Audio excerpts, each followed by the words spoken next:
All right, so this is the second lecture in the Between the Wars unit note sheet. This one is entitled A Worldwide Depression.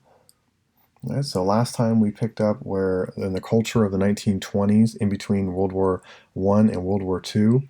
So those are some characteristics that we're seeing primarily in the United States, but really all over the world. So this is another thing that happens all over the world, and it takes place right after World War One. All right, first of all, to start off with, most of the nations after World War One were suffering and went through a depression, economically, not psychologically, a little psychologically. But anyway, the two countries that came out of this war better are in the top right hand corner here. You see their flags represented, one of which I'm sure you recognize right off the bat, and that obviously is Japan. And then the other one you might not recognize, that is the United States. So the two countries that came away from the war better economically, Japan and the United States. In Germany, they set up a sort of a representative government after they removed the government of Germany after World War One, and it was called the provisional government or the coalition government. A bunch of different countries working together. Anyway, the reason it didn't work for question 2 on our note sheet is because there was just too many different factions, too many different people with different ideas, and also they had come out of essentially a military dictatorship under the Kaiser and Prime Minister Wilhelm or Prime Minister Bismarck after World War One or before World War One. So they didn't have the history and the experience with running a people-run sort of government. So anyway, that caused a lot of problems.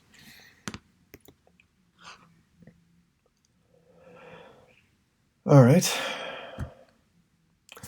So another thing that happened after World War One was people are frustrated with their governments. They're struggling economically, and so a good question that people have tried to tackle over time is why would people in a democratic society allow themselves to transition into a dictatorship? And so this question here is going to answer that. When people were frustrated, they were upset with their situation. They didn't feel like their leaders could do anything to improve their situation. So they said, okay, we will give up rights for a chance to have a leader who can actually make change. There's some interesting similarities between our world today and what's going on in this time period. People feeling similar feelings, maybe not reacting exactly the same way as Europeans in particular did in between World War I and World War II, but some interesting stuff to note nonetheless. All right, this is the sort of provisional government that was set up in Germany after the fall during World War I. Right, it was called the Weimar Republic. You can see it right there. That's your one lone vocabulary word for this section. So the Weimar Republic. Remember, German words pronounce W's like V, so if you want to sound all American, you can say the Weimar Republic. I'm sure they would appreciate that. So this is the government of Germany from the time of the fall of the Kaiser to during World War One, right up until Hitler takes over and replaces it.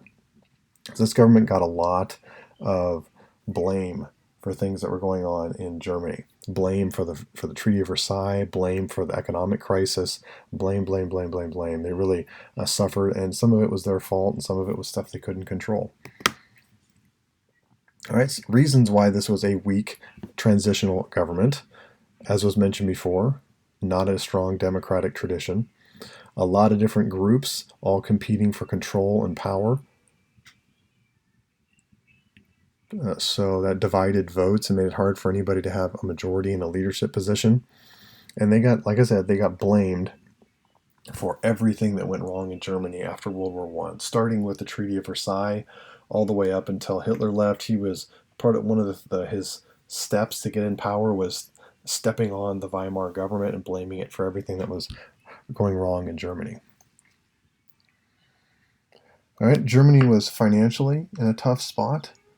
After World War II, after World War One, their people needed money. They needed money to pay back their debts. Remember when we did that simulation, one of the things you decided on was how much money was Germany going to pay back.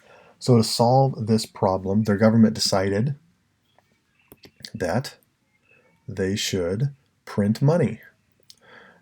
And if you see number 6 here on the bottom, the only problem with printing money, it sounds great, more money. But when there's more of something, it's less valuable. So that caused an economic situation called inflation. This is a famous picture. These are kids, it looks like they're stacking blocks, but they're actually stacking wads of cash. The cash in Germany was so devalued and so worthless that they might have just given it to the kids to play with because it was like the equivalent of Monopoly money because they just printed it without having proper backing for it, so it became worthless. So this is, most kids sitting in a pile of this much cash would be pretty happy. These kids, their situation is a little bit different. All right, another thing that was an issue was, remember the reparation payments that you agreed on, that you worked out when you were doing our Treaty of Versailles simulation? There was some debt issues. So this guy in America came up with, his last name was Dawes, and so that stands for number 7, Dawes. He's this banker, came up with this system to help fix the world financially after World War I. So it starts with here, the United States would give money, you see here, these loans to Germany to help rebuild the structure of their destroyed, decimated economy and nation. And then, unfortunately, Germany, because as you read on your simulation, had to pay back reparation payments. They couldn't take this money they were getting and invest it in rebuilding their nation. They had to pass it on to Britain and France, who they owed reparation payments to. And then Britain and France, they didn't. They owed money to the United States because they had borrowed a lot of tanks and airplanes and bullets and guns and things like that from the United States in a we'll pay you later arrangement. So they had to take that money and pass it on to the United States. And then the United States started this triangle again. More loans, payments, payments, more loans, payments, payments. And so this created some problems. You had the United States investors who felt like, I've made investments that I can call on. I can call in these loans to Germany, and then I'll have money from that. Plus, I'm getting money back from the Allies. So I have, all this wealth. But really, it's just built on fluff. It's not built on anything. They really don't have any wealth. And when that massive circulating debt caught up with America, well, you know what happened. All right, this is another thing that happened in between the wars. This was a meeting of representatives from nations around the world called the Kellogg-Briand Pact, and they agreed to never solve problems by going to war ever again. You see all these people here? This guy's got a pencil or a marker, a pen or something. He's signing it. So this was an agreement to never solve problems through warfare again. Obviously, this was successful because there has never been a war in the history of the world ever since. Okay. All right, after all this was going on, the rest of the world was suffering. There was one nation in the world that was holding up the whole economy of the world because they were still buying things. And I'm just going to tell you this one, question 9, that is the United States. The United States is the only country that's still buying because everybody else is too depressed economically to be able to they don't even have work. They can't buy things. That's how economies get going, is when people buy stuff, and people are buying stuff, so that creates jobs.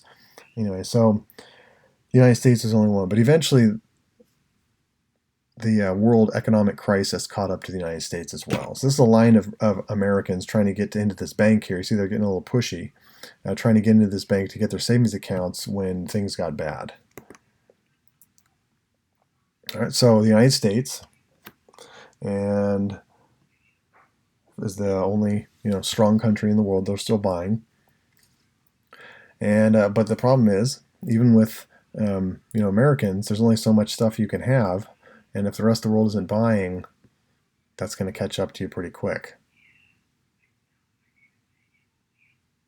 All right, so if you're in the furniture business, for instance, there's only so many pieces of furniture you can sell to Americans before you need other people to buy it, and no one else was buying because they were suffering financially.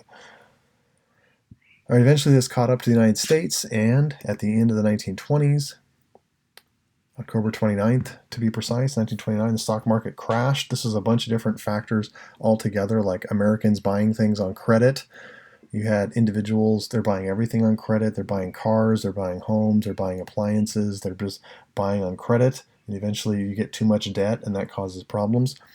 And then also people were buying stocks on credit.